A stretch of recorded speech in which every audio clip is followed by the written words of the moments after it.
오늘 우리에게 주시는 하나님의 말씀을 함께 읽겠습니다. 고린도후서 1장 4절 말씀 한 절입니다. 우리 한 목소리로 같이 읽겠습니다.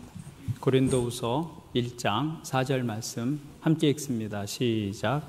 우리의 모든 환난 중에서 우리를 위로하사 우리로 하여금 하나님께 받는 위로로서 모든 환난 중에 있는 자들을 능히 위로하게 하시는 이시로다. 아멘.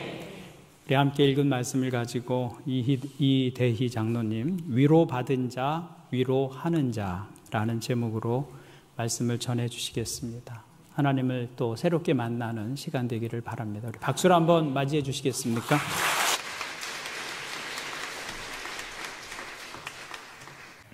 네, 하나님 아버지,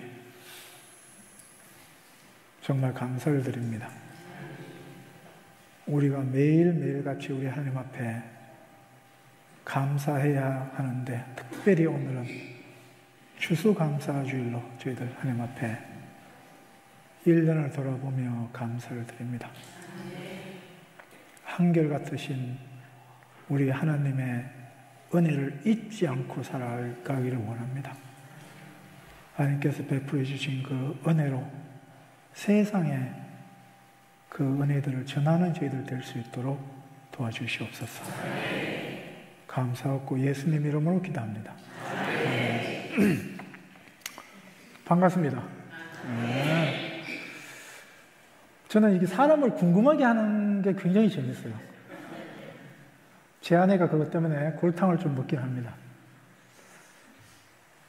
여러분한테 좀 궁금하게 여기게 하고 싶어서 그렇습니다. 아니, 하나도 안 보인다는데 왜 안경을 왜 끼고 있나 궁금하지 않으세요? 아, 궁금하시군요. 예, 어떤 사람은 스타일로 끼냐고 그러는데 그건 아닙니다. 벗어도 멋있습니다. 예, 답은 말하지 않겠습니다. 왜 끼고 있는지. 왜냐하면 궁금하게 하는 게 제 목적이기 때문에.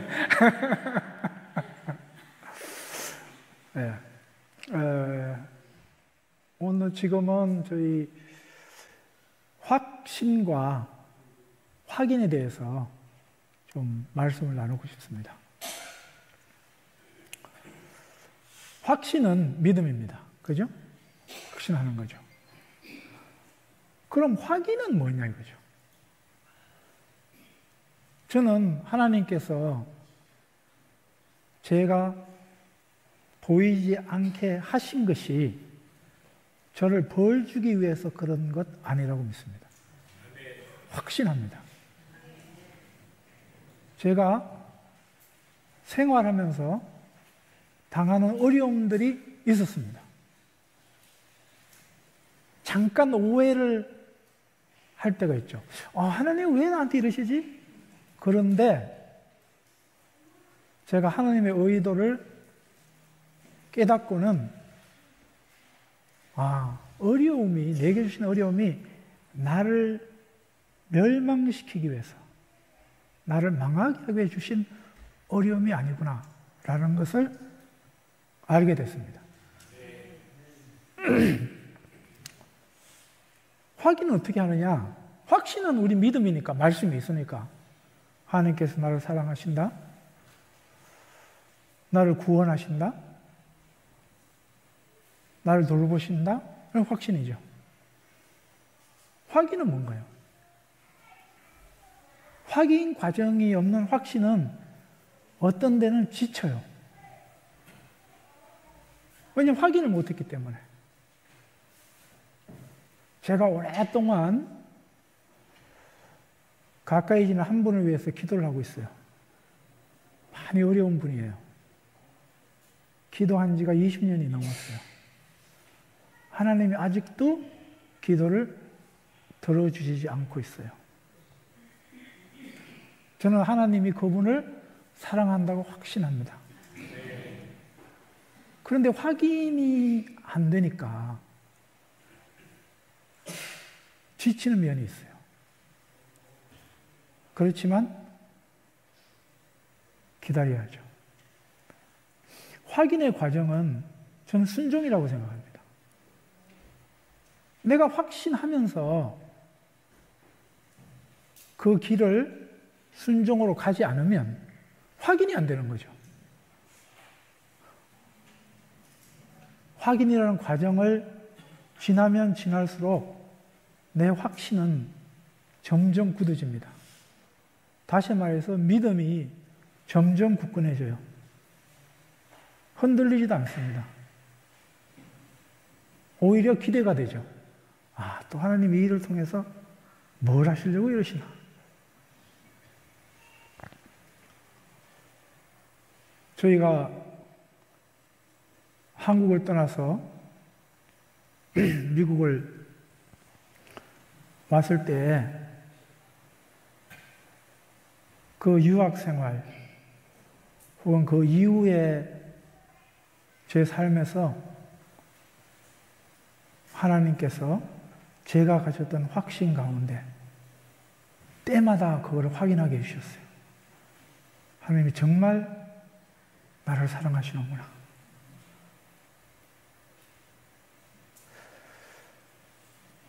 저희가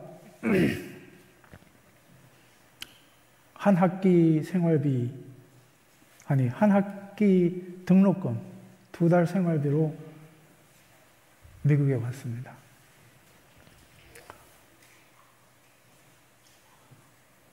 아직도 제 머릿속에 남아있는 사진이 있죠.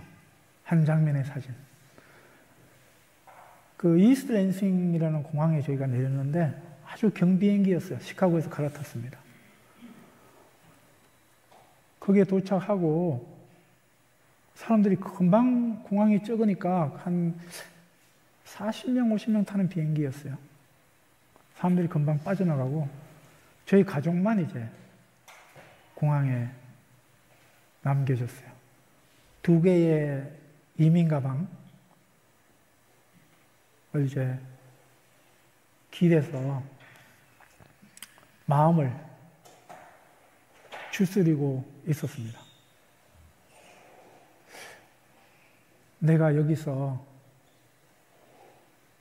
살아나갈 수 있을까 하는 막연한 염려, 두려움이 잠깐 제 마음을 음습했어요.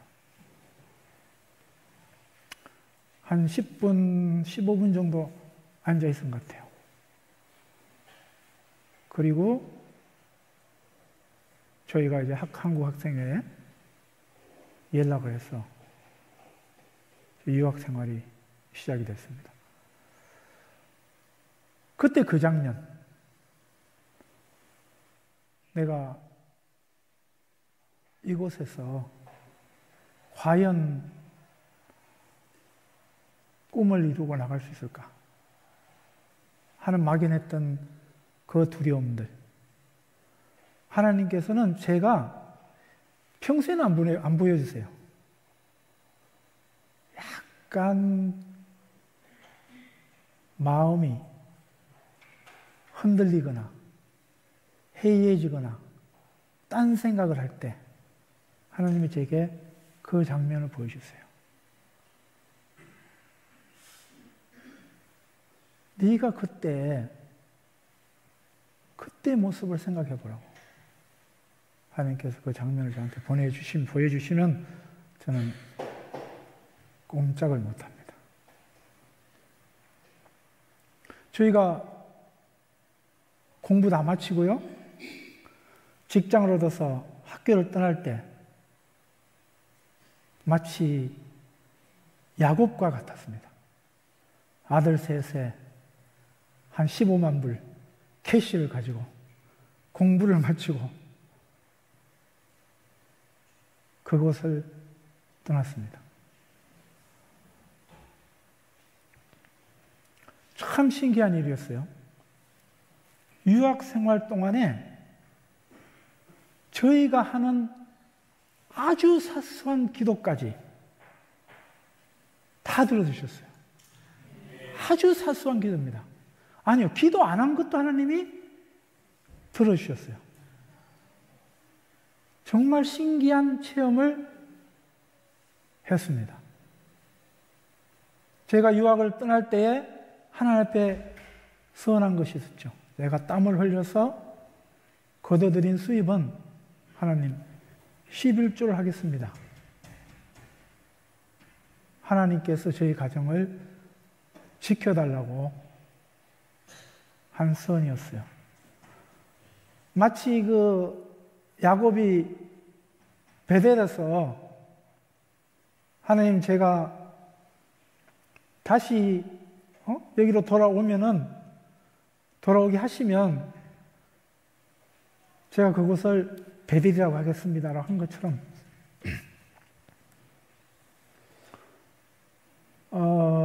저희가 큰 짐을 붙였어요.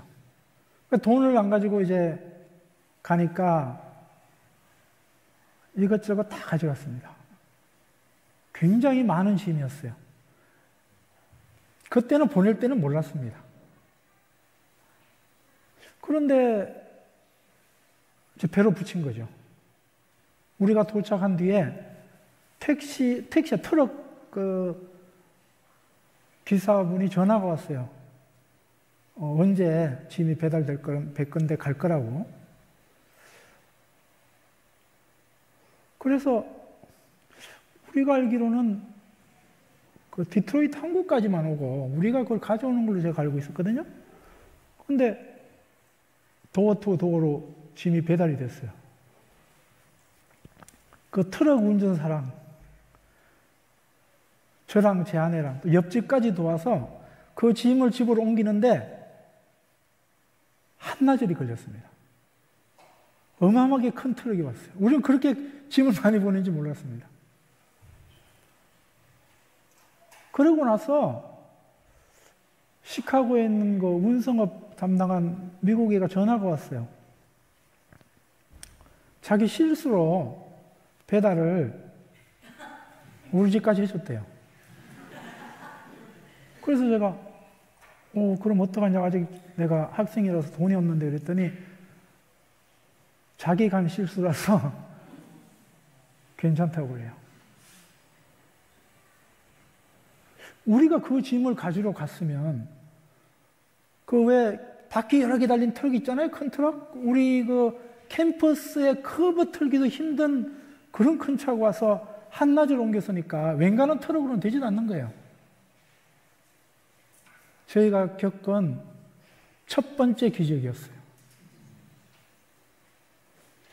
우리는 생각지도 않은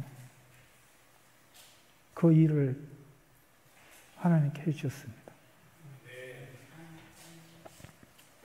모르겠어요. 그분이 그걸 해줘가지고 손해를 어느 정도 받는지는 모르겠습니다. 그렇지만 그때는 저희가 그 돈을 갚을 도어투어 했었으니까 너네 했으니까 내가 돈을 줄게 하는 그 돈이 없었습니다.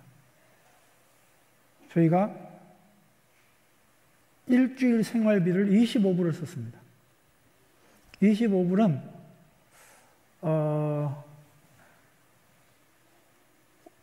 오렌지 주스는요, 하루에 딱 한 컵만 먹어야 돼요. 배급제였어요. 2컵 먹으면 그 다음날 못 먹습니다. 우유 2컵 먹었어요, 하루에. 다 정해놓고 먹었습니다.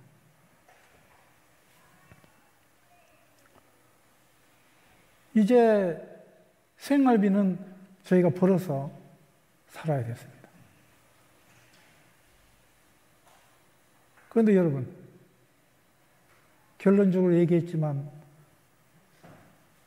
우리 아가들 셋 데리고 15만 불을 벌어서 캐시로 공부 다 마치고 언어학 석사, 컴퓨터 석사, 언어학 박사 다 하고 직장을 얻어서 나오는 기적을 경험하게 된 거죠.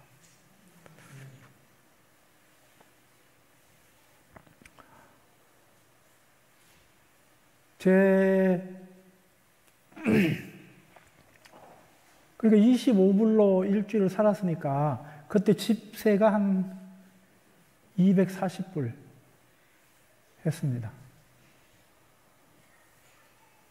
그러니까 이제 쟤랑 제 아내랑 이제 타협을 했습니다. 당신은 방세만 벌어줘. 내가 학비는 어떻게 마련하든 할 테니까. 그런데요, 제 아내가 이제 집에 앉아서 이렇게 보면 어떤 유학생이 아기를 안고 다른 집으로 가요. 베이비시터라 그래요. 맡기로. 근데 제 아내가 그걸 보고 아이고 저 애가 우리 집에 왔으면 좋겠다 이 말 한마디 했잖아요. 그 다음 주에 우리가 얘기한 것도 아니에요. 우리 집에 와서 아이를 봐줄 수 있냐고.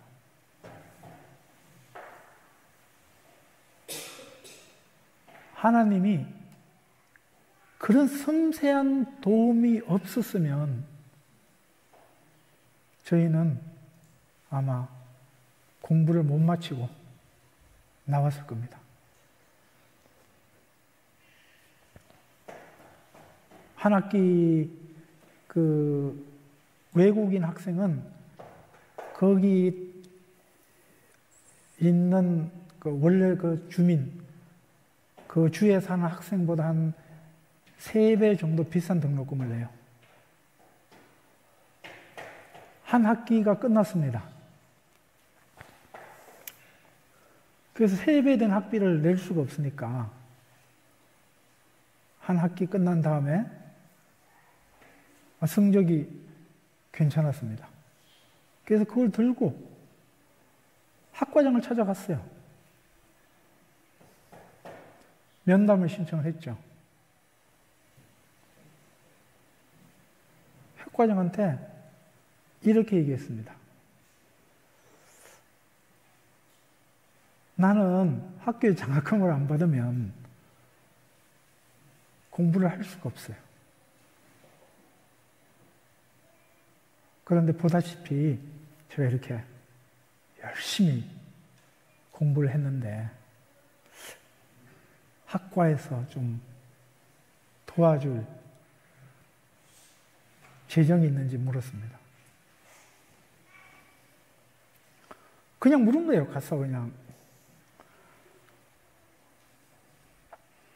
그랬더니 저는 그러니까 그 원래 주민들이 내는 3분의 1 값으로 등록금을 내고요. 학교에서 나머지 3분의 1을 내줬습니다.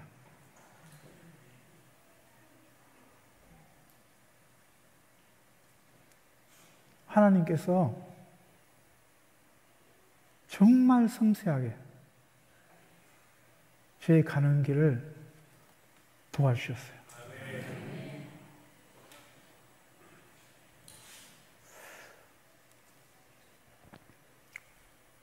저희가 그렇게 또 다른 단체에 또 지원을 해서 또 다른 장학금도 받게 되고 그러면서 지냈습니다.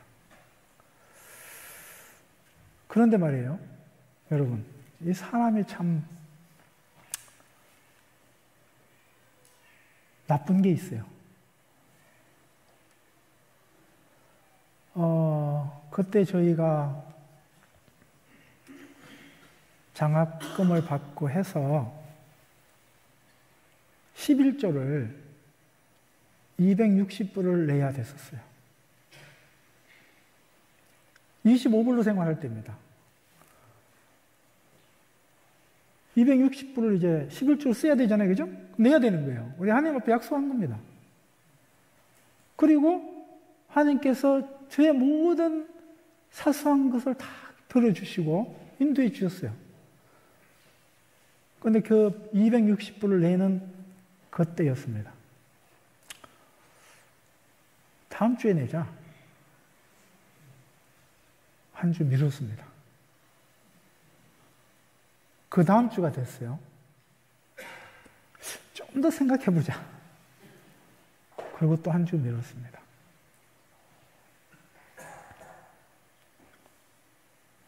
그리고 3주를 미뤘습니다. 그런데 어느 날 갑자기 저희 돈이 별로 없으니까 은행 잔고가 조금만 어긋나도 표가 확 나죠. 근데 그때 260불 내야 되는 걸 안 내고 또 다른 수입이 있어서 20 몇 불을 11조로서 냈을 때입니다. 20 몇 불이 나가야 되는데 200 몇 불이 나간 거예요. 왜 그런가? 찾아봤더니 제 아내가 260불을 했어요. 그런데 본인도 모르게 낸 겁니다. 이상하죠? 체크는 이렇게 써요. 이 수표를 숫자로 260불이라고 씁니다. 260이라고 달러 표시하고요.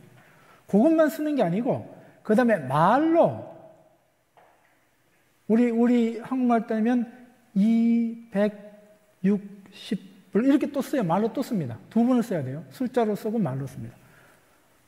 그래서 $260 이렇게 썼죠. 아니 어떻게 두 개를 하나를 쓰면 공을 잘못 썼다고 생각하는데 밑에까지 정말 머리가 쭈삣하는 순간이었습니다. 하나님 앞에 죄송하다고 그 얼마 되지 않은, 물론 그때는 260불이면 저희가 26주를 살 뿐이지만 그보다 더 많이 받았잖아요.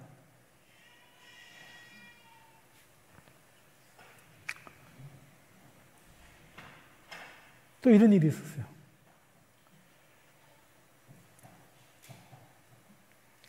제가 이제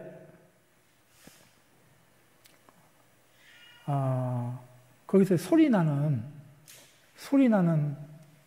컴퓨터가 거기 미국 가니까 있더라고요. 그러니까 글씨를 쓰면 읽어줘요. 내가 쓴 글씨를 영어로 쫙 읽어줍니다. 이걸 이제 화면 읽어주는 소프트웨어, 시각장애 있는 걸 다 씁니다. 근데 그걸 살려고 봤더니 1200불 해요.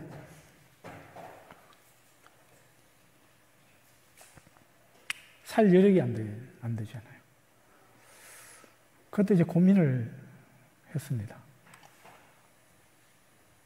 어머니한테 한 번만 1200불을 좀 보내달라고 할까 하는 생각이 들었어요.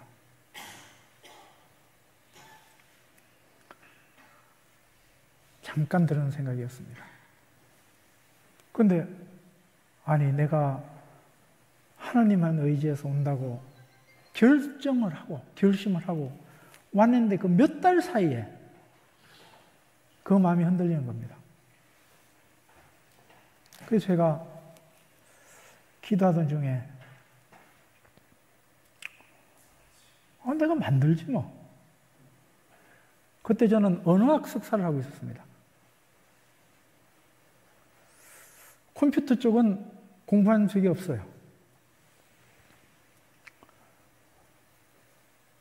하나님께서 그런 마음을 제게 주셨습니다. 그래서 그때부터 컴퓨터라는 공부를 하기 시작했어요. 1년이 됐습니다. 밤늦게. 제가 그 컴퓨터 공부하고 하는 거는 언어학 석사 공부와는 별도로 제가 개인적으로 해야 되는 거였죠. 1년이 됐을 때예요. 밤 12시가 넘었을 때입니다. 타이핑을 하는데 한국말로 가를 쳤더니 가라고 읽는 거예요. 너무너무 기뻤죠. 제가 자고 있는 제 아내를 어떻게 깼습니까? 후들겨 깨웠습니다. 여보 가라고 소리 났어. 그랬더니 알았어 그러고 자. 얼마나 섭섭한지 제 어머니한테 전화를 했습니다. 어머니, 제가 컴퓨터 프로그램 하나 만드는데 화면 읽어주는 거예요. 1200불짜리예요. 한국말도 읽고 영어도 읽어요. 그래도 우리 어머니는 무슨 말인지 모릅니다. 그렇지만 야 네가 좋다니까 정말 좋구나. 그리고 우리 한국에 있는 가족들한테 나는 무슨 소리인지 모르겠지만 대의가 이걸 만들었단다 그러고. 여러분, 가난이 항상 불행한 것만 아닙니다. 가난은 새로운 기회가 될 수도 있습니다. 우리가 그것을 어떻게 받아들이고 반영하느냐의 문제입니다. 그래서 그것 때문에 제가 취직을 했습니다. 그 다음부터는 아주 편안한 생활이었죠.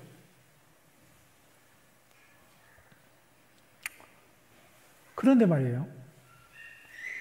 취직을 했는데 참 신기한 거는 그 회사가 저희 집에서 차로 가면 한 15시간? 20시간까지 가는 그 벌티모어라는 데 있는 회사예요. 그런데 그 무렵에, 제가 그 취직할 그 무렵에 제 아내가 그 스시 만드는 식당에서 일을 했었어요. 스시 만드는 사람으로. 생선을 못 먹는 사람이에요. 원래 스시는 여자가 만들지 않는다 그래요. 뭐 제가 듣기로는 손의 온도차 때문에 그렇대요. 그런데 제 아내가 미국 와서 그 스시집에, 그 일식집에 스시 만드는 사람으로 채용이 됐습니다. 일주일 훈련받고 스시를 만들었어요. 그래서 제가 늘 얘기를 했죠. 그 식당은 당신 때문에 망한다. 그런데 제가 그 무렵, 취직하기 전 그 무렵에 정말로 그 식당이 망했어요. 그리고 그러니까 이제 우리 수입이 하나 줄어들었죠. 큰 수입입니다. 우리 방세를 대줬던 수입이에요. 그리고 우리가 보던 아이가, 제 아내가 그 애를 잊어먹었어. 잊어먹기 그냥 잊어먹이 아니고 바깥에 노는데, 그때 우리 막내가 태어났을 때, 막내가 이제 둘째가 이제 애기였을 텐데, 걔가 이제 5살쯤 돼, 우리 집에서 다 5년을 큰 거예요. 걔가 이제 밖에 나가서 혼자 돌아다니면 안 되거든요, 미국은. 그 캠퍼스 아니라도, 학교 아니지만, 혼자 이제 어디 길거리에 서 있는 거를 누가 보고 신고를 했어요. 그래서 경찰이 와서 애를 데리고 다니는데, 제 아내가, 애가 없으니까 나가보니까 이제 경찰이 애를 데리고 이렇게 찾고 있는 거죠. 집을 이렇게 다니면서. 내가 본 애라고 그랬더니, 그러냐고. 그리고 이제 애가 혼자 길거리에 있었다 그러면서, 그러지 마라 그러면서, 그 애 엄마한테 연락을 한 거죠. 야, 너 베이비시터가 엉망인가 보다. 뭐 이렇게 얘기했나 봐요. 그러니까 그 애도 이제 우리 집에 안 오게 됐습니다. 그러니까 제 아내로부터 들어오는 모든 인컴은 이제 끊어진 거죠. 제가 그때 이제 거기서 인터뷰하라고 해서 내 개발한 거를 알게 되고 그걸 갔습니다. 여러 가지 자세한 얘기는 생략하겠습니다만은, 그 벌티모어를 가면서 간 김에 그 인터뷰 하는 비용을 주면 뉴욕이나 구경하고 오자. 그러고 이제 갔어요. 유럽이 아니고 그 뉴욕을 구경하고, 이제 인터뷰는 물론 하고요. 인터뷰는 그거 받았어요. 뉴욕을 구경하고 집에 들어오는데 저녁 한 4, 5시 됐던 것 같아요. 문을 열려고 하는데 집안에 전화벨이 막 울렸어요. 전화를 받았습니다. 받을 때 기분이 좋았어요. 이상하게 느낌이 좋았습니다. 받았더니 그 인터뷰하는 회사 사장이었습니다. 우리하고 일하재요. 그럼 이제 제가 그쪽으로 가야 되니까 공부는 못하게 되잖아요.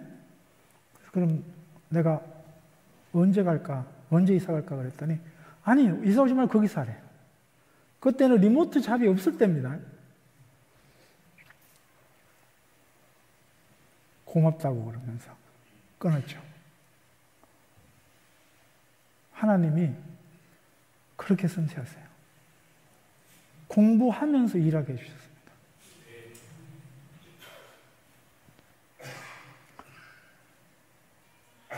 그런데 하나님께서 저한테 잘해주시면 저도 하나님한테 잘해야 되잖아요. 그죠? 벌써 아시네. 그 회사 때문에 제가 불법 체류자가 된 겁니다. 그 회사 때문에. 제가 그 회사에 취직하고는 하나님 너무 고맙잖아요. 공부도 하고 취직돼서 우리 아이들 생활에 이제 어려움도 없고 제 아내가 일을 안 해도 되고요. 넉넉하게 살았습니다. 그런데 그 회사 때문에 제가 불법 체류가 된 거예요. 자세한 얘기는 생략하겠습니다.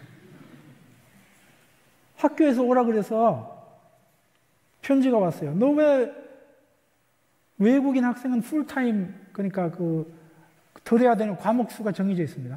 그걸 들어야 되는데 왜 안 듣니? 그래서 나 H1 비자, 그러니까 일할 수 있는 비자를 받아서 더 이상 그거 지킬 필요 없는데 그래서 제가 H 비자를 가져오라고 그래서 그걸 들고 갔죠.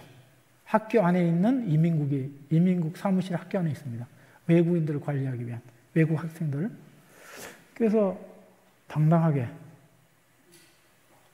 자랑스럽게 갔죠. 그래서 내가 가지고 있는 H1 비자라는 것을, 그게 일할 수 있는 비자입니다. 그걸 턱 보여줬죠. 그런데 그 사람이 보더니 이거 H1 비자 아닌데 이러는 거예요. 그럼 뭔데?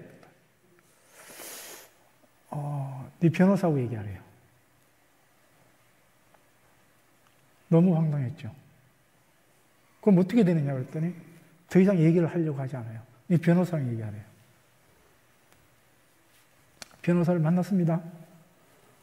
불법 체류를 해요. 그럼 어떻게 되냐 그랬더니 쫓겨난대요. 제가 일주일을 물도 마시지 않고 음식도 먹지 않고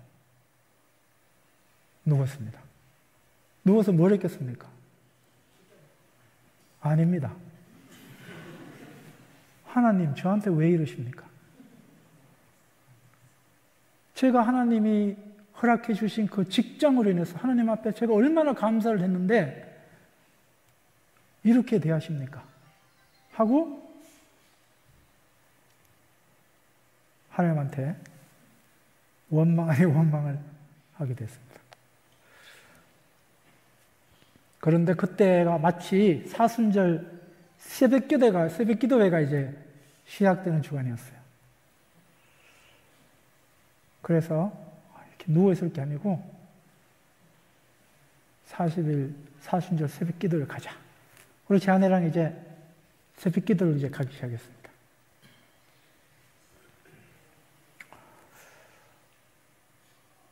그런데 이제 새벽기도에 나오는 분들이 이제 학생들 촌들이라서 거기 있는 주민 몇 분들은 새벽기도를 안 나오시고 저희 부부랑 이제 목사님 부부랑 같이 새벽기도를 40일간 기도를 하게 됐어요. 우리 목사님은 제 사정을 모르고 믿음 좋은 이대희 집사가 그래도 우리끼리 새벽기도 하는 것 보기 그래서 저렇게 나와서 기도하는 것보다 이렇게 생각했겠죠. 저는 제 나름대로 속 타는 심정이 있어서 나갔는데 기도하는 중에 하나님한테 기도하는 중에 하나님이 저한테 이렇게 얘기하세요. 제가 하나님 목소리로 음성을 듣는 게 한 3번 됩니다. 음성으로 들려요. 그런데 복권을 사라 이런 건 안 해주세요. 그런데 저를 책망할 때는 음성으로 들립니다. 음성으로 저한테 음성을 들렸어요. 제가 하나님, 제가 매주 예배를 빠진 적이 없습니다. 한 제 11조 생활 꼬박꼬박 했어요. 그때 기도하는데 하나님이 언제 기도했니? 언제 예배를 드렸니? 이렇게 음성으로 저한테. 제가 이게 무슨 소린가. 그런데 그때요, 하나님이 저한테 제가 예배 드리는 모습을 보여줬습니다. 예배를 드리지 않았어요. 앞에 대표 기도 하잖아요? 찬송 따라 합니다. 대표 기도 시작하는 순간 저는 딴 생각을 해요. 딴 생각이 뭔지 아세요? 학교 숙제를 꺼내듭니다. 기도하면서. 난 기도를 안 하는 거죠. 이거를 어떻게 풀면 좋을까? 이런 생각을 하는 거예요. 기도 끝나요? 그러면 그 생각을 하다가요, 기도가 끝나면 또 아멘하고 고개를 듭니다. 목사님 설교 시작하잖아요? 그러면 아까 기도할 때 꺼내들었던 그 문제를 또 꺼내들죠. 이러고 예배를 드린다고 다닌 겁니다. 제가 하나님한테 회개 기도를 했죠. 너무 죄송합니다, 하나님. 왜 제가 이렇게 미성숙하고 연약한지 모르겠다고. 그런데 그 기도를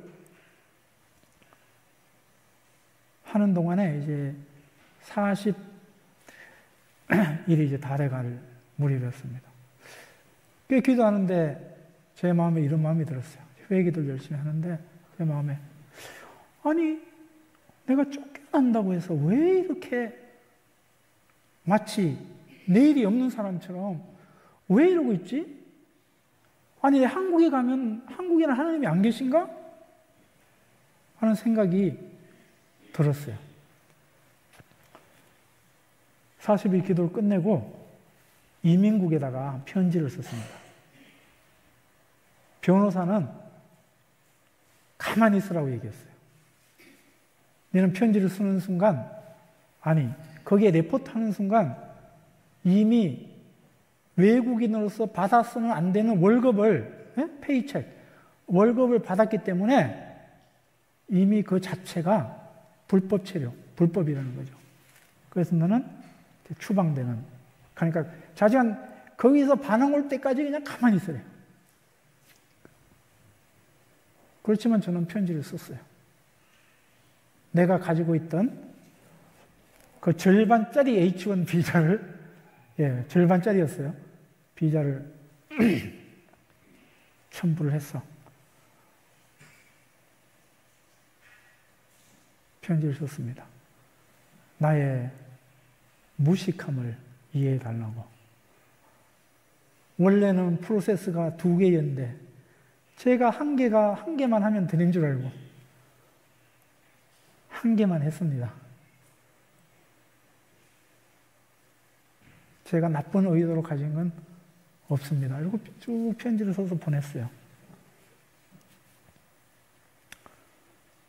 그런데 이제 그 변호사 말대로 하면 제가 벌써 월급을 받은 게 2년 전이거든요. 그런데 이제 거기서 답이 왔습니다. H1 비자를 보내줬어요. 발급일, 그러니까 발급일이 저한테 보내준 그날입니다. 5월달일 겁니다. 그런데 신기한 거는요, 유효기간, 보통 발급한 날부터 유효기간인데 그 유효기간이 제가 일한 2년 전부터 유효기간을 해주셨어요. 원래는 쫓겨나야 되는 겁니다. 근데 2년 전 제가 월급을 받기 시작한 그때부터 유효기간을 해줬어요.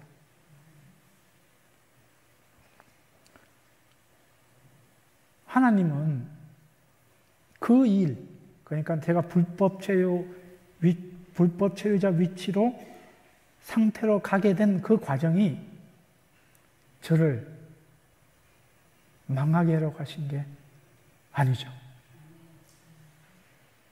저의 잘못된 것을 고치기 위해서 하나님께서 하신 거예요. 저는 그래서 하나님이 간섭하신 하나님을 좋아해요. 가만 내버려둔 하나님, 그것보다는 간섭하신 하나님. 우리 시편에 23편인가요? 거기 지팡이와 막대기로 나를 안위하시나이다. 거기 지팡이는 좀 이렇게 길고요. 막대기는 짧답니다. 지팡이는 양이 웅덩이에 빠지거나 하면 건져주는. 막대기는요, 이 양이 딴 데로 가면 이렇게 머리를 이렇게 쳐서 딴 데로 못 가게 하는 거래요. 그래요. 저희가 어려울 때는 하나님께서 지팡이로 저희를 건지시고, 제가 딴 길로 가려면 막대기로 쳐서 거기로 못 가게 하나님께서 막아주셨어요. 불법 체류라는 그 사건에 제 반응이었어요. 하나님 너무너무 고맙습니다. 이 일들이 유학 생활의 반복이라고 생각하면 됩니다. 제가 고민이 되는 게 있었어요. 아니, 왜 우리 신앙은 한번 성장하면 쫙 상승 곡선을 그리지 않는가? 말씀이 능력도 있고, 그죠? 복음도 능력이 있는데, 우리 믿음이 이 뜨거워진 마음이 상승 곡선을 그리면서 위로 쭉 올라가면 얼마나 좋아요, 그죠? 그런데 안 그러는 거예요. 오르라, 내려라 하는 겁니다. 제가 가지고 있는 숙제였어요. 그런데 22년에 제가 유럽 여행을 제 아내랑 한 4개월 다녔습니다. 그런데 니스, 프랑스 남부의 니스라는 곳에 한인교회가 하나 있었어요. 아주 조그만 교인이 한 5분, 6분 됐어요. 젊은 목사님이 사모님하고 딸 둘하고 목회를 하고 계셨습니다. 그 예배를 드리게 됐어요. 그 예배 그 목사님이 이런 얘기를 했어요. 우리의 신앙도 운동선수와 같다. 그래서 연습을 해야 된대요. 제가 그 얘기를 듣는 순간 제가 알았습니다. 여러분, 아무리 근력 좋은 사람이 연습을, 근력 운동을 계속 하지 않는다면 어떻게 되겠어요? 그 근력이 유지가 되지 않습니다. 여러분, 피아노 치는 분들, 악기 다루는 분들이요, 몇 시간씩 그것을 유지하기 위해서 연습을 해요. 안 하면 잊어버린답니다. 그 실력이 안 나온다는 거예요. 그럴진데 우리 믿음의 근력이 한 번 은혜를 받았다고 해서 그것이 유지되는 게 아니죠. 우리의 믿음은 키워가야 됩니다. 떨어지지 않기 위해서 여러분 유지를 해야 돼요. 근력 유지를 해야 됩니다.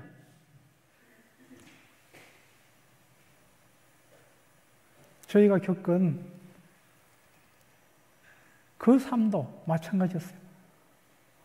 은혜를 주면 금방 제가 하나님한테 모든 것을 드릴 것처럼 그러다가 시간이 좀 지나고 제 마음에 욕심이라는 것이 스며들면 이런저런 핑계를 대면서 보류를 하는 거죠. 안 한다는 거 아니에요. 보류. 거기 어디까지 갈지는 모르겠어요. 하나님 배로 갈 때까지 보류할지. 어쨌든 보류를 한다는 겁니다. 그런데 하나님께서 저희에게 때마다 우리가 다른 길로 가지 않도록 우리의 삶을 간섭하시고 때로는 이런저런 사건으로 저희들 돌이키십니다.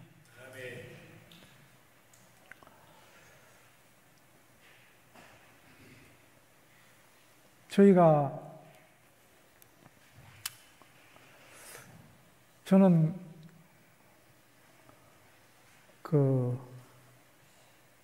뭐라 그럴까? 체면이라는 게 모르겠어요. 이 체면이라는 표현이 맞는지는 모르겠지만 사람들의 시선을 의식하지 않는다고 제가 얘기했죠. 이게 얼마나 좋은지 몰라요.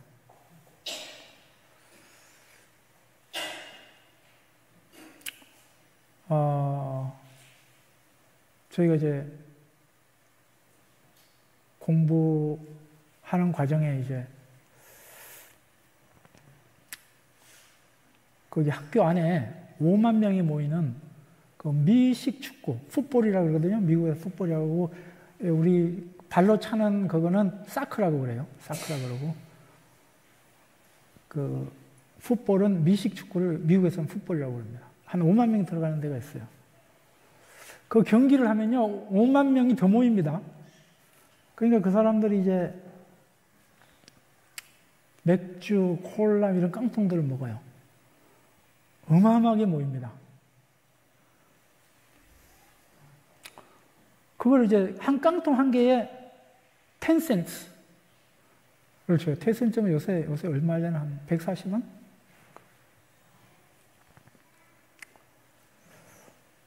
우리가 25불로 생활할 때니까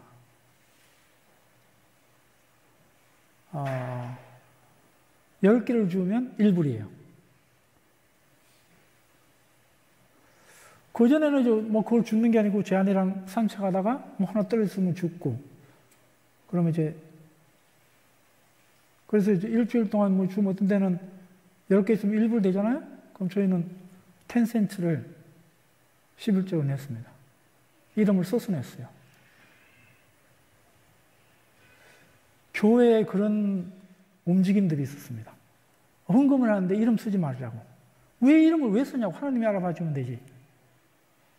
그래서 저희가 헌금할 때 제 뒤에 앉았던 학생이죠. 제가 교회에서 그냥 전체적으로 안 하면 괜찮아요. 근데 교회에서 하니까 제가 그분한테 그랬습니다. 나는 10센트로 이름을 써서 11조를 했고, 더 많이 할 때도 이름을 써서 했다고. 내가 많을 때만 이름을 써서 내고, 적은 거 할 때 이름 써서 안 내면, 그거는 제가 다른 의도가 있는 거죠. 헌금으로 다른 사람에게 자랑하기 위한 그런 걸 수 있죠. 10센트를 해도 저는 부끄러움이 없었어요. 하나님과 저 사이에 한 약속이니까.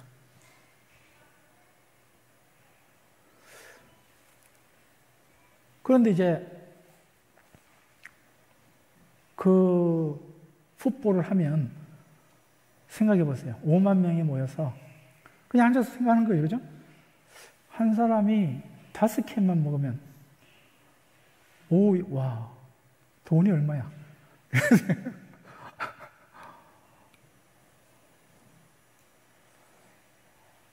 어마어마한 돈이에요. 그런데 이제 내 혼자서 다 줍는 게 아니에요. 그게 같죠. 저는 욕심이 많습니다. 큰 가비지, 그 쓰레기 봉지, 어마어마하게 저도 들어가고도 남는 그런 큰 봉지를 욕심이 많으니까 그걸 가지고 주소로 갔어요. 난 다니면서 못 줬잖아요. 그러니까 쓰레기 옆에 서서 그걸 탁 펼치고 이제 제 아내는 다니면서 줬어요. 제 아내는 다니면서. 그런데 이제 그걸 가지고 있는데 멀리서 이제 그 깡통을 던지는 거죠. 그럼 어떤 데는 이제 저한테 튀기도 합니다. 근데 어떤 사람은 저한테 와서 학교 때문에 그러는구나 이러고 이제 넣어주기도 하고요. 어떤 사람은 지나가면서 쟤한테 깡통 주지 마라 그래. 쟤는 게을러서 혼자 서서 가만 서서 딴 사람은 다니면서 죽는데 쟤는 게을러서 가만 서서 쟤 그냥 서 있으면 표가 그때 시각장애인 표가 잘 안 났어요. 그 다 이제 경기가 시작하면 이제 문을 닫고 그럼 제가 이제 그거를 깔고 앉아서 쟤네 오기를 기다리는데 그런 생각이 드는 거예요. 아, 내가 공부를 하러 와서 무슨 거지 생활을 하고 있나 이런 마음에 자괴감 같은 게 드는 거예요.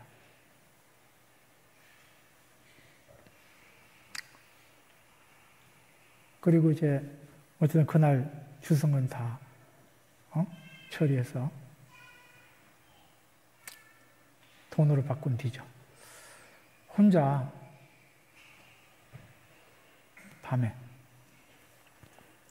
기도를 하는 중이었습니다.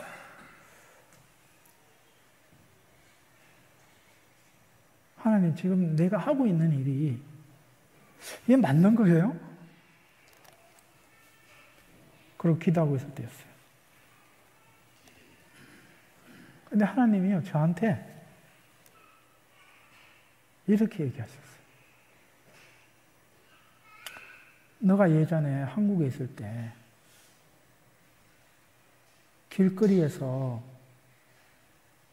노래 부르는 시각장애인들을 너가 무시하지 않았냐. 저한테 그러는 거예요. 제가 정말 그랬습니다. 제가 시각장애인인데 저랑 같이 다니는 분한테 주지 마라 그랬어요. 시각장애인들을 창피하게 만드는, 학교에서 공부는 안 하고 나와서 아무 말이라도 하면 되는데 왜 거리에서 저렇게 구걸 행위를 한다고. 너무너무 제가 싫었어요. 하나님이 그것을 저에게 떠오르게 했습니다. 네가 그때 그러지 않았니? 다른 말은 없었습니다, 하나님이.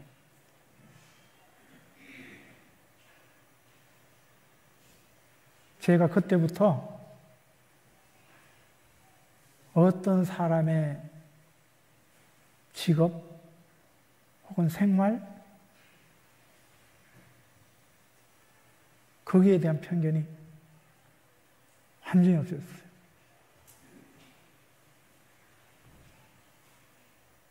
예. 제 장모님이 병을 그렇게 좋아하십니다. 그 무거운 병을. 저는 그걸 들어도 아무 문제 없어요.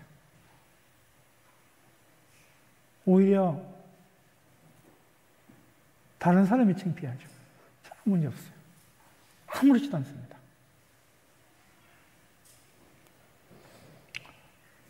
하나님이 저에게 축복을 하시는데 물질적인 축복이 아니고 제 신앙의 바른 길을 걷도록 하나님께서 간섭해 주셨습니다. 아주 작은 거지만 간섭해 주셨어요. 제가 살면서 그런 하나님의 은혜들을 경험하면서 제 신앙이 저는 유학 생활에 많이 성장했습니다.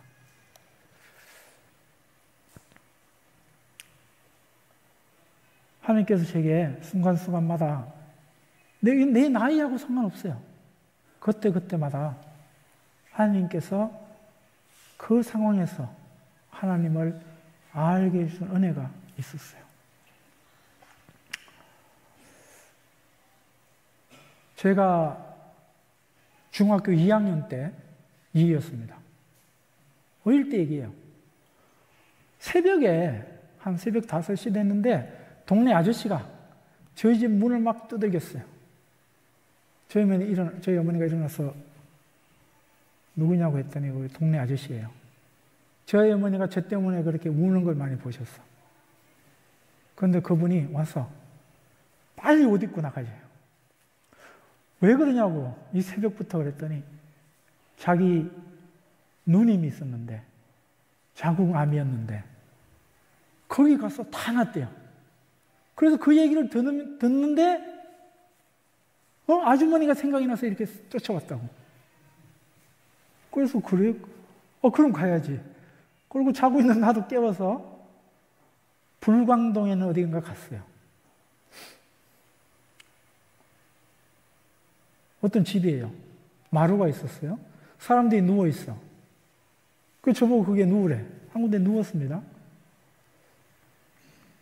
1시간 정도 자고 깼어요. 저희 어머니가 그러세요.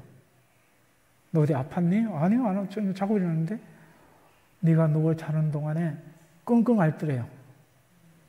거기 있는 여자분이 도사라고 부르는 분이 지금 신이 금침으로 나를 치료하고 있대요. 저희 어머니가 옆에 내 머리맡에 앉아서 제가 끙끙거리니까 신기하잖아요? 그 다음부터 거기를 다니기 시작했습니다. 어느 날 한숨 자고 일어났더니 막 난리가 났어요. 사람들이 그냥 무슨 불상도 없어요. 아무것도 없는 그냥 단에 촛불만 2개 켜져 있는데 거기다가 막 절을 하고 야단법석이었어요. 나중에 저희 엄마한테 들었어요.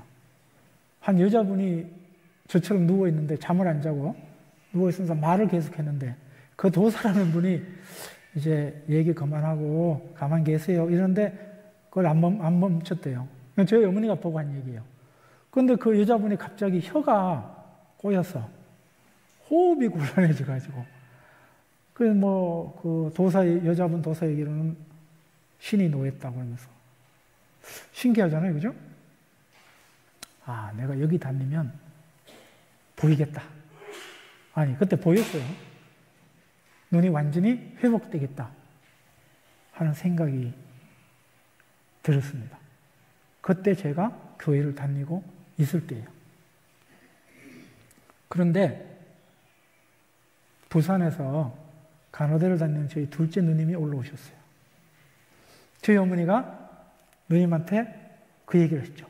우리가 좀 대희를 데리고 거기를 가는데 곧 보일 것 같대.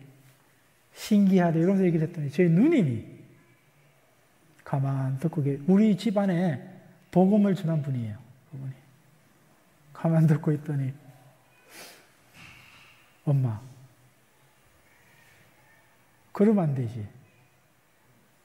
왜? 대희가 거기 가서 눈을 보면 안 되잖아. 왜 어머니가 왜 안 되냐? 거기 다닐 거 아니야. 아니 눈만 보면 나오면 되지. 눈이 거기서 봤는데 어떻게 거기서 나와지냐고. 그래서 저희 어머니가 나는 모르겠다. 대희한테 물어봐라. 제가 누님의 그 말이 눈이 보이면 뭐 하는데 그 우상의 종노릇을 하면 살 텐데 라는 그 말이 그 어린 마음에 충격이었습니다. 보이면 뭐 하냐고. 우상의 종노릇 할 건데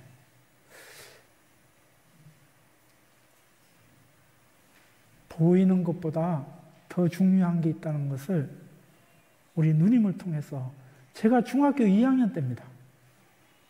알게 해주셨어요. 그래서 제가 가지 않겠다고.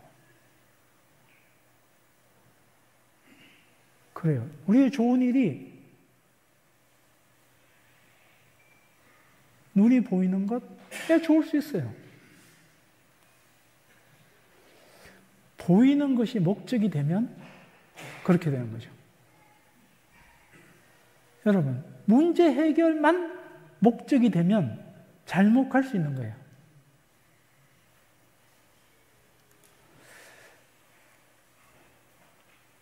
제가 이렇게 하나님을 더 알게 된 계기들을, 그 상황들을 여러분하고 나누고 싶어서 이렇게 얘기를 드리는 겁니다. 보이는 것이 전부가 아니다.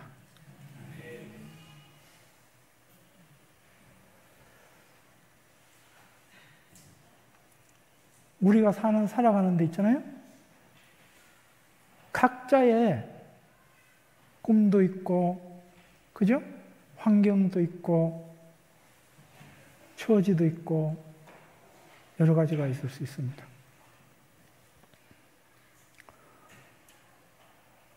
그렇지만 우리의 목적은 같다고 생각해요. 우리의 목적은. 정말 사랑하는 그 하나님, 우리를 돌봐주시고 보살펴주시고 때에 따라서 책망도 하시고 그러면서 우리의 마지막 날 때까지 하나님께서 우리의 삶을 간섭해 주시는 그 좋은 하나님을 알고 피부로 느끼고 그냥 사고가 아닌 그것이 우리의 이 땅에 사는 궁극적인 고론 같아요. 다만 환경과 형편과 처지가 다를 수는 있습니다. 제가 나쁜 사람이에요. 정말 나쁜 사람입니다. 그럼 원래 간증이라는 원래 뜻이 있잖아요. 원래 뜻이 간자가 죄간자랍니다. 죄를 고백하는 게 간증이래요. 근데 요즘은 이제 은혜를 나누는 용어로 변했죠. 우리 죄를 대중 앞에서 얘기하면 창피하니까 또 듣는 교인들이 또 나가서 흉보니까 간증이 원래는 죄를 구하는 용서를 구하는 하나님 앞에 뿐만이 아니고 같은 믿음의 사람 앞에 사는 게 원래는 간증인데 그게 바뀌었어요.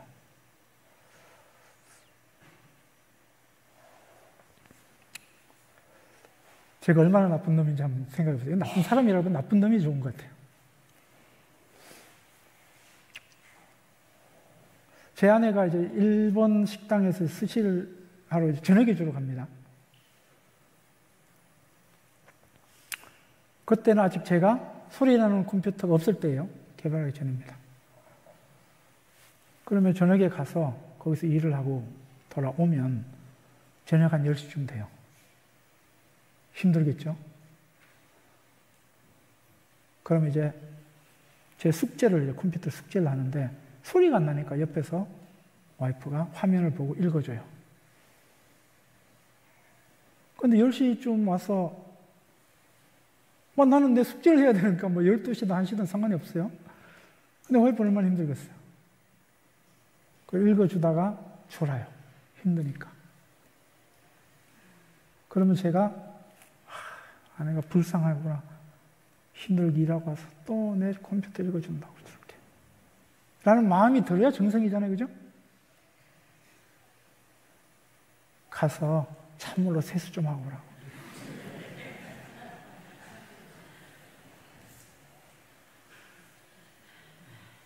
제가 제 아내한테 그랬어요. 그리고 미안하다는 생각조차 안 했습니다.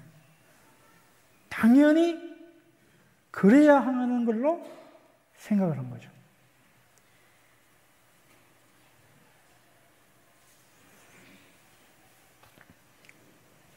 그래서 나중에 취직 다 하고 말이죠. 취직 다 하고 이제 그때 일도 하고 컴퓨터 사이언스 석사도 하고 이제 언어학 석사는 끝내고 언어학 박사 이 3개를 같이 하고 있을 때예요. 무지 바쁠 때였습니다. 그러니까 주로 저녁 한 6시에 잠을 자요. 그리고 12시, 1시쯤에 깨서 이제 공부를 합니다. 그리고 9시쯤 돼서부터 일을 해요. 그렇게 딱 짜여져 있습니다. 일찍 자는 이유는 애가 셋이니까 시끄러워요. 그러니까 저녁에 있는 시간은 그냥 흡입되는 시간이라서 좀 잤습니다. 아침에 새벽에 일어나서 제 자고 있는 아내 이불 한번 덮어주고 우리 자고 있는 애들 쭉 한번 둘러보고 이제 공부하기 전에 앉아서 기도를 하고 그렇게 공부를 했습니다. 그날 기도를 하는데 하나님이 너무 고마워요. 그리고 너무 행복한 겁니다. 그래서 제가 하나님 앞에 하나님 너무 고마워요.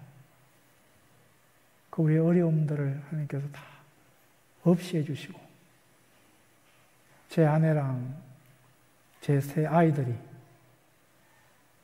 나로 인해서 저렇게 평안한 밤을 지내고 있는데 하나님 너무 고맙습니다. 너무 행복합니다. 그런데 하나님이 음성을 들려주는 거예요.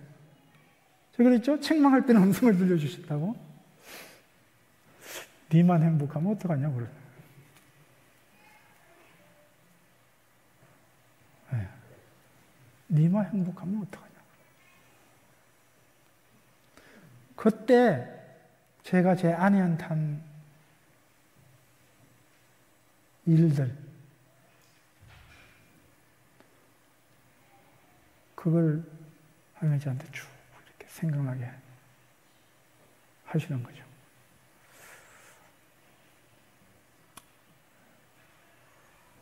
짜증도 많이 내고요.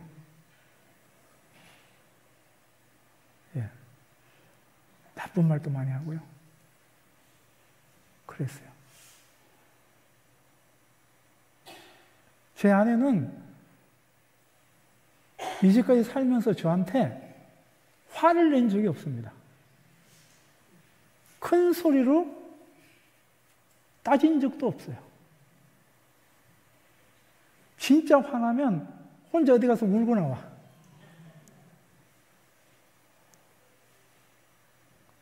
그런 사람한테 제가 한 나쁜 행동들을 하나님께서 쭉 보셨어요. 니만 행복하면 되냐고. 그런데 사람이 바로 했다고 안 바뀌잖아요. 그래서 일부러 제가 화가 나면 화장실에 가서 일부러 웃었어요. 일부러. 그런데 웃겨요. 일부러 웃어도 화가 내려갑니다. 여러분, 제가 그 예배 때 딴 생각하는 거 있잖아요. 하나님께 책망하셨잖아요. 그 다음 주에 예배 들어가면 생각 안 나야 되잖아요. 근데 습관 때문에 딴 생각이 나는 거예요. 안 되겠어요. 그 딴 생각 안 하려고 제가 여러 가지를 시도를 했습니다. 목사님이 설교할 때 저는 그걸 영어로 막 집중하려고 일부러 영어로 막 내 혼자서 이렇게 번역하고 그래도 안 돼. 그래서 노트를 하기 시작했어요. 처음에는 목사님이 하는 말을 다 받아 적었습니다. 그런데 습관이 되니까 이제 그런 생각들이 없었어요. 다른 분이 기도할 때도요, 저도 같이 기도해요. 그분이 연약한 분을 위해서 기도하면 그분은 그냥 연약한 사람이라는 통칭적인 단어로 쓰지만 저는 제 주에 연약한 사람 이름을 그때 부릅니다. 누구누구 하나님 아시죠? 좀 도와주세요. 이렇게 같이 중보 기도를 해요. 그러니까 딴 생각을 하지 않게 됐어요.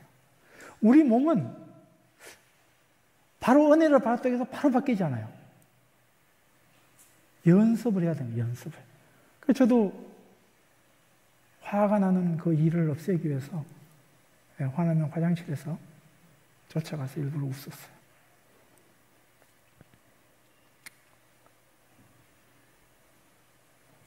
근데 요새 또 짜증이 나요. 참 사람이 지난번에 유럽 여행을 하는데 짜증이 많이 났어요. 아니, 호텔 문을 못 열어. 짜증나죠. 그 나중에 제 아내한테 제가 안 되겠더라고. 미안하다고 내가. 짜증 안 낼게.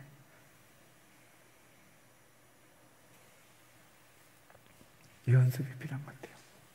우리의 믿음의 근력이 유지되도록 연습이 필요한 것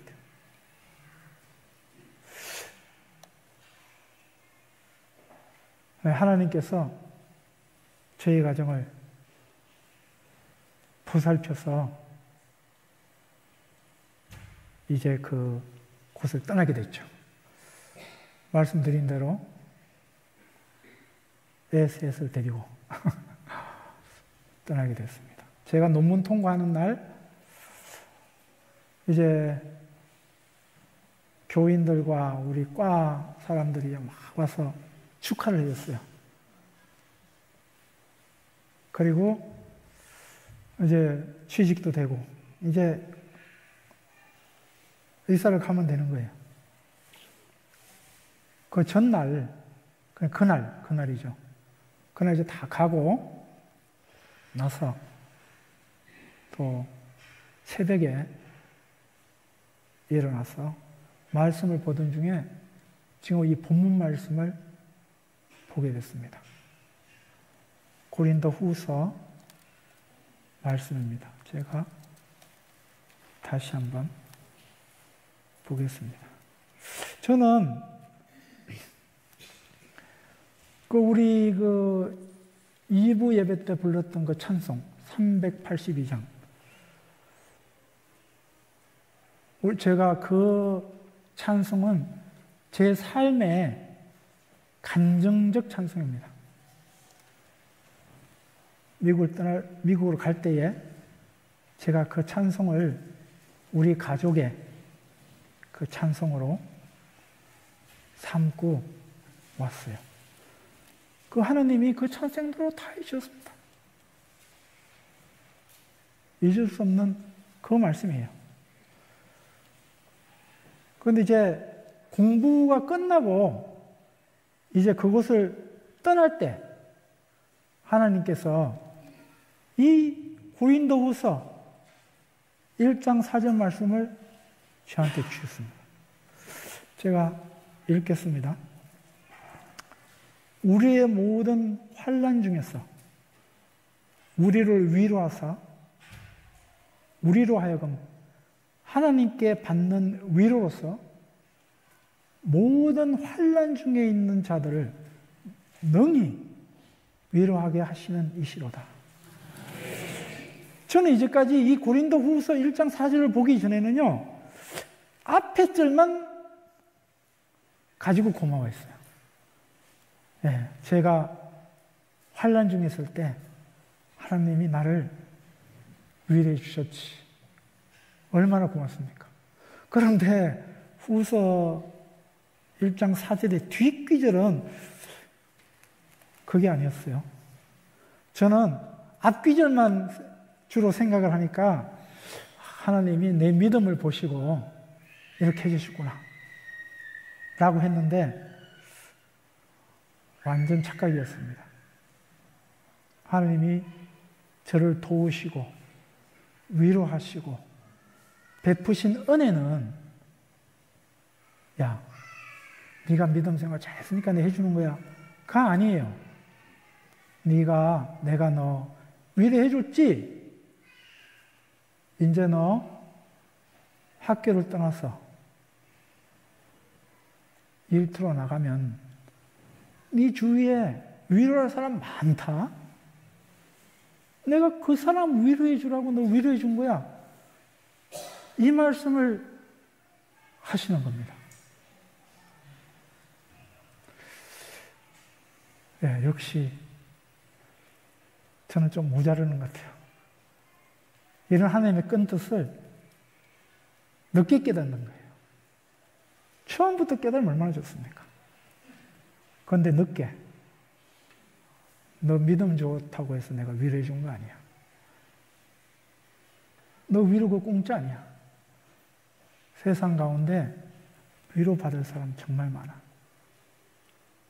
내가 너한테 베푼 그 위로로 그 사람들 위로해야 돼?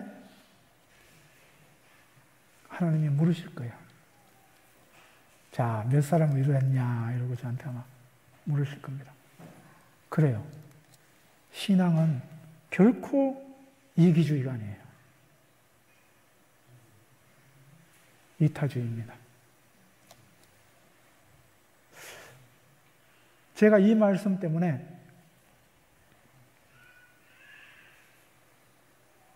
일터로 나와서 신앙생활을 하면서도 제주에 있는 사람들을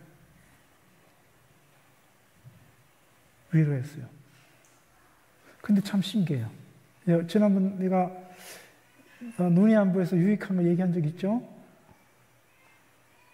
이 위로도 마찬가지입니다. 제가 눈이 안 보여서 하는 위로인데 너무 잘 받아들여줘요. 제가 농담으로 그래요. 너 보고 할래? 안 보이고 가만히 있을래? 다 보고 한대요. 우리 목장만 갔다 오면은 부부싸움들 해요. 남편들이 그런데요. 야, 권사님은 다 혼자서 다 하는데 왜 너를 자꾸 나보고 이것저것 하라고 시키냐고. 남자들이 그런답니다. 그래서 내가 남자들을 불러 모았어요. 야, 너네 안 보이고 앉아있을래? 보면서 도와줄래? 다 보면서 도와준대요. 그럼 도와줘. 나는 안 보여서 앉아있는 거야.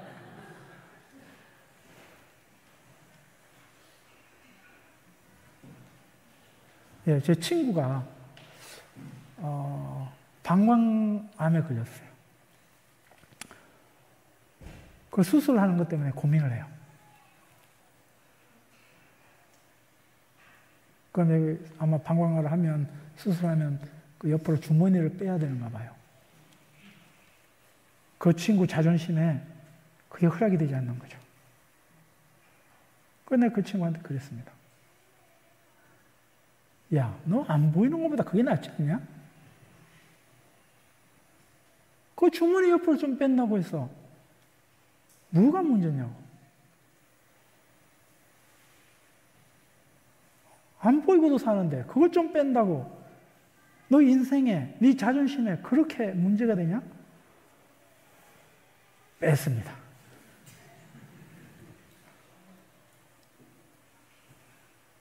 신앙생활 하는데 하나님께서 제 보이지 않는 이 환경으로 많은 사람들을 위로하게 해주셨어요. 딴 사람 위로하면 거부감이 있는데 제가 위로하면 거부감이 없나 봐요. 어느 분이 이렇게 얘기해요. 얼마 전 얘기입니다. 우리 몸 중에 브레인, 뇌가 진짜 중요하지 않냐 그러면서 이렇게 얘기하기에 제가 그랬습니다. 뭔 소리, 눈이 더 중요하지? 아무 말 안 해요. 중요한 거 없이도 하나님이 도와주시면 산다는 뜻이었어요. 어? 뇌가 중요해요? 아니, 눈이 중요해요? 폐가 중요해요? 다 중요하죠. 새끼손가락마저 중요합니다. 비교할 게 아니에요. 분명한 것은 그것보다 더 중요한 게 있다는 거죠. 하나님을 믿는 믿음이에요. 확신입니다. 그 다음에 순종으로 그 믿음을, 그 확신을 확인하는 그 과정이 우리의 삶의 과정이죠. 많은 사람들이 이런 얘기를 했어요. 내가 죽는 날만 하면 딱 알면 그때 내가 하나님 딱 믿고 천국까지.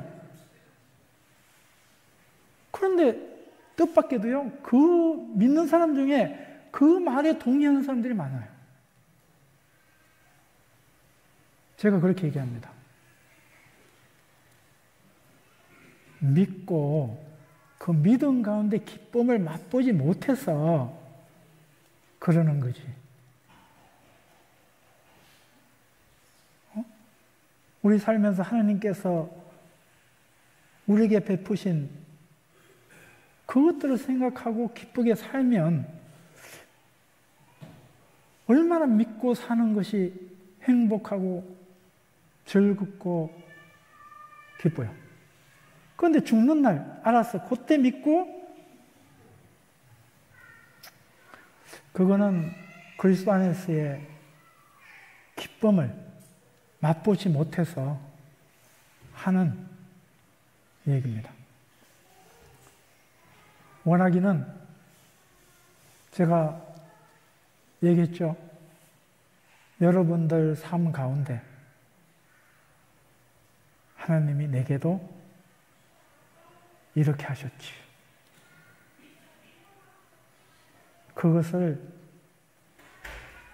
더 많이 발견하는, 경험하는, 하나님 앞에 감사하는 그런 일상이 되었으면 좋겠습니다. 기도하겠습니다.